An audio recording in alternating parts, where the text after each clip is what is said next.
video is 3 ways to have foresight. So according to the Cambridge Dictionary, foresight is the ability to judge correctly what is going to happen in the future and plan your actions based on this knowledge.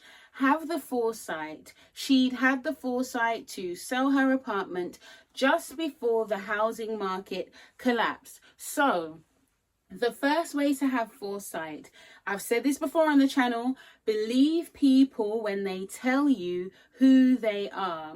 So for example, let's say if you meet someone and they make a joke, oh man, every time I go to a house, if I see a piece of gold, I might just swipe it and put it in my pocket, yeah, I might just swipe that gold. Or if I see a bit of change, it's mine. If someone's joking, like believe them.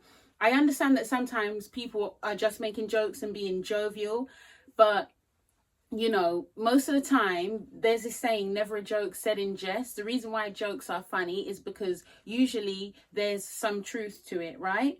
So if you hear someone jokingly saying that they do something bad, believe them. Or for example, it could be something that has nothing to do with you, but you notice a character trait in them. So for example, the other day, my friends and I were talking about the fact that some people scam so that they can get benefits. So if you come across someone and you know that they are lying, right? You know that they are lying in order to get more benefits out of the system, then that is showing you that this is a dishonest person. You're already coming into this with that knowledge. So you need to think about that carefully, right? Or another example, if somebody, when they talk about other people, if they run them down, so when I say run them down, I mean like if they put the person down, they drag their name and all those sorts of things, that will let you know, wow, if I get on this person's bad side, or if they're just having an off day, that's exactly how they're going to drag my name through the mud. So believe people when they show you who they are. I have a verse for you for each point, yeah? Our verse for this point is Proverbs chapter 20, verse 11. Even a child is known by his doings, whether his work be pure and whether it be right. Number 2, ask God to help you have the humility to listen to good advice. I know how it is. Sometimes in life we may feel like, oh, I'm well versed on this topic, I know what I'm doing here, but we always have space to learn. We will be students until we take our last breath, right? In order to be a good teacher, you also have to be a very good student. So when someone in your life is saying, hey, I have some advice here, obviously we generally have to take all advice with a pinch of salt. But if somebody, let's say for example, you've been married 10 years, and you come across someone who's been married for 20 years and they say, hey, I've got some advice to share with you. Sit down and listen to them, even if it's someone who is divorced, because they would be able to share with you, if they could go back, what they would do differently or what they learned. Sometimes I've heard people make comments like, oh, well, this person's divorced, what can they tell me about marriage? Or this and this and that, what can they tell me? No. You have to humble yourself because that person still walked through the process. You don't know what took them to that point to say, I'm going to split up. So they may have some nuggets of wisdom to share with you. Okay, so the person who's giving you advice isn't always going to come in this perfect package. You need to take the advice as it comes. Even today, my husband said, oh, babe, you turned off the Wi-Fi. And then my daughter said, oh, you're not really supposed to have Wi-Fi on at night. And then he was like, stop talking to you, He jokingly said that, but she's saying something right. She's obviously heard somewhere. I forgot about that, it's not good. We've all heard it's not good to have a lot of Wi-Fi and electronics on around our head or at night. So that's our younger telling us something. So we need to be humble enough to hear from people younger than us and people older than us. When they're telling us the right thing, Lord, please help me to do this, yeah? All right, our verse for that is Proverbs 12, verse 15. The way of a fool is right in his own eyes, but he that hearkeneth unto counsel is wise.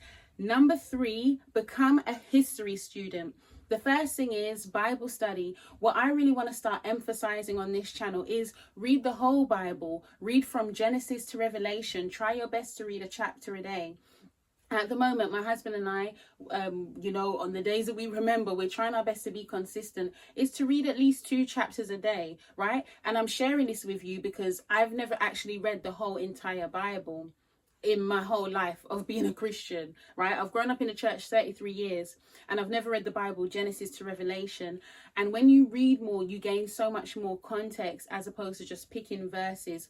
So as a way to solidify your faith and just get to know God more, get to know the accounts in the Bible more, and how it applies to your life today, read the Bible straight through. The Old Testament and the New Testament are both important, right? Okay, the second thing is ask your family questions. Talk to your mummy, talk to your daddy. Find out, hey, what was grandma like? What was granddad like? So that you can find out more about your history. Oh, is there a certain sickness in my family? Is there a certain sin that they struggle with? Or what, on a positive note, what have they achieved? What good things have my family done? And that lets me know, hey, if they've done it, I can do it too. So ask more questions. Ask your grandma. Listen, one of the things that I wish in life is that my grandparents were alive. Like when I was, by the time I was born, all of my grandparents had died. I think my dad's mum, I never got to meet her. She died while I was still alive, when I was very young. So I'm so happy for my girls that all 4 of their grandparents are alive. It's such a blessing. So I think if you're in the blessed position that you can ask your eldest elder about their past, their childhood, your family history, ask them things, write it down, get those oral histories, because it helps to shape who you are. You understand a bit more about where you're coming from, yeah?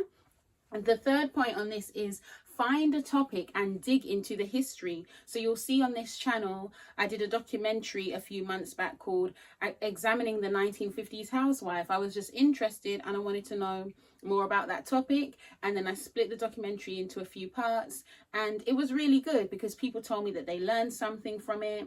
And that's good because as I gain value, I want to give the value. So find a topic of interest and research it.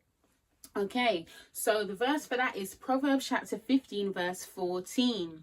The heart of him that hath understanding seeketh knowledge, but the mouth of fools feedeth on foolishness. So our verse of encouragement is Hebrews chapter 11 verse 1. Now faith is the substance of things hoped for, the evidence of things not seen. So let your faith fill in the blanks. All right then, ladies, thank you for watching. And while you are here, please remember to like and subscribe. Bye.